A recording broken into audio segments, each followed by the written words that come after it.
देवभूमि उत्तराखंड की इन हसीन वादियों के हसीन से गांव सूपी से आप सभी दर्शकों को मेरा प्यार भरा नमस्कार। सबसे पहले तो मेरे सभी प्यारे दर्शकों को हिंदू नव वर्ष 2079 की हार्दिक शुभकामनाएं। जैसा कि आप सभी जानते हैं कि हिंदू नव वर्ष 2 अप्रैल से शुरू हो चुका है दोस्तों, जो सन 2022 है दोस्तों।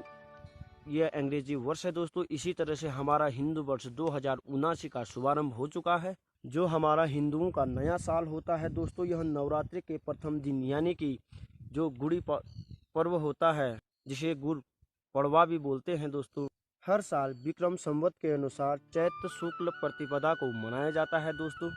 वैसे तो भारत के विभिन्न हिस्सों में नववर्ष अलग अलग तिथियों को मनाया जाता है दोस्तों, लेकिन जो इसकी तिथियां होती हैं नववर्ष मनाने की, वो मार्च और अप्रैल के बीच में ही आती हैं दोस्तों। जो ये चैत्र शुक्ल प्रतिपदा होती है, इसका अपना बहुत बड़ा ऐतिहासिक महत्व है दोस्तों। इसका वर्णन हमारे पुराणों में भी मिलता है। पुराणों के अनुसार ऐसा माना जाता है कि चैत्र शुक्ल प्रतिपदा के दिन ही जो है ब्रह्मा जी ने सृष्टि की रचना की थी। जो हमारी सृष्टि है उसकी रचना ब्रह्मा जी ने चैत्र शुक्ल प्रतिपदा के दिन ही की थी दोस्तों।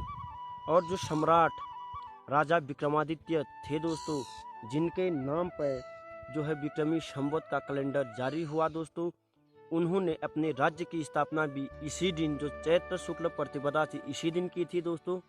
और जो प्रभु श्री राम थे, उनका राज्याभिषेक का दिन भी यही दिन था, जो चैत्र शुक्ल प्रतिपदा का दिन है, जो शक्ति और भक्ति का केंद्र है दोस्तों। जैसा कि हम नवरात्र मनाते हैं, जो नवरात्र का पहला दिन है दोस्तों, वो भी जो है चैत्र शुक्ल प्रतिपदा के दिन से ही शुरू होते हैं नवरात्र भी। तो दोस्तों पौराणिक महत्व होने के साथ साथ इसका जो अपना प्राकृतिक महत्व है वो भी बहुत ज़्यादा महत्व है दोस्तों। इसको लेकर भी कई वर्णन हमारी प्रकृति में मिलते हैं दोस्तों। इसके कई उदाहरण हमारी प्रकृति में मिलते हैं। जैसा कि बसंत ऋतु का आगमन है दोस्तों, वो भी चैत्र शुक्ल प्रतिपदा से ही माना जाता है। फसल पकने और किसानों की मेहनत का फल मिलने का भी यही समय होता है। नक्षत्र शुभ स्थिति में होते हैं दोस्तों। जो ये समय होता है चैत्र शुक्ल प्रतिपदा का दोस्तों, इसमें जो नक्षत्र ग्रह होते हैं वो शुभ होते हैं दोस्तों। किसी भी काम को करने के लिए शुभ माना जाता है। तो दोस्तों जो विक्रमादित्य संवत है, इसको ही हिंदू नववर्ष कहा जाता है। यह इसलिए कहा जाता है क्योंकि यह प्राचीन हिंदू पंचांग और कैलेंडर पर आधारित है। तो दोस्तों आपको बता दूं, जो 12 माह और 7 दिन का कैलेंडर जारी हुआ था दोस्तों, वो राजा विक्रमादित्य ने ही जारी किया था दोस्तों। तो जब किसी राजा के नाम पर कैलेंडर जारी होता है तो दोस्तों उस राजा को जो है अपने पूरे राज्य में, अपने वर्ष भर में, अपने पूरे देश में जितना भी कर होता है दोस्तों, किसानों से लेकर व्यवसायियों से लेकर जो भी कर होता है उसको माफ़ करना होता है दोस्तों। तभी उस राजा के नाम से जो है कैलेंडर जारी होता है। तो यही काम किया था राजा सम्राट विक्रमादित्य ने।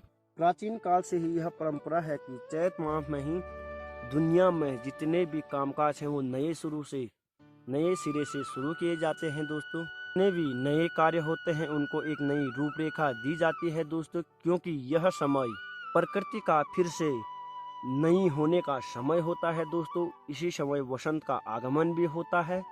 जो हमारा हिंदू पंचांग होता है दोस्तों, वो इसी तिथि से जारी होता है, क्योंकि जो पंचांग होता है दोस्तों, सभी कैलेंडर पंचांग पर ही आधारित होते हैं। पंचांग के 5 अंग होते हैं दोस्तों: तिथि, नक्षत्र, योग, करण और वार दोस्तों। ऐतिहासिक, पौराणिक और प्राकृतिक महत्व होने के कारण दोस्तों जो हमारा हिंदू नववर्ष है, इसको हमें धूमधाम से मनाना चाहिए दोस्तों हर वर्ष। तो जो नव वर्ष मनाने की हमारे यहाँ की विधि है दोस्तों, इसी प्रकार से हमारे यहाँ जो मेरे पड़ोस के एक मित्र हैं, विश्व बंधु का भारत मानवता का नायक, भारत विश्व बंधु का नायक, भारत मानवता का नायक, सदियों से था युगों रहेगा, सदियों से था युगों रहेगा, दिस दिस फैला तमस हटेगा, दिस दिस फैला तमस से हटेगा। जिस दिन सोया राष्ट्र जगेगा, दिस दिस फैला तमस हटेगा। वैभवशाली जब हम होंगे, वैभवशाली जब हम होंगे, नहीं किसी से हम कम होंगे, नहीं किसी से हम कम होंगे। क्यों ना फिर गंतव्य मिलेगा, क्यों ना फिर गंतव्य मिलेगा।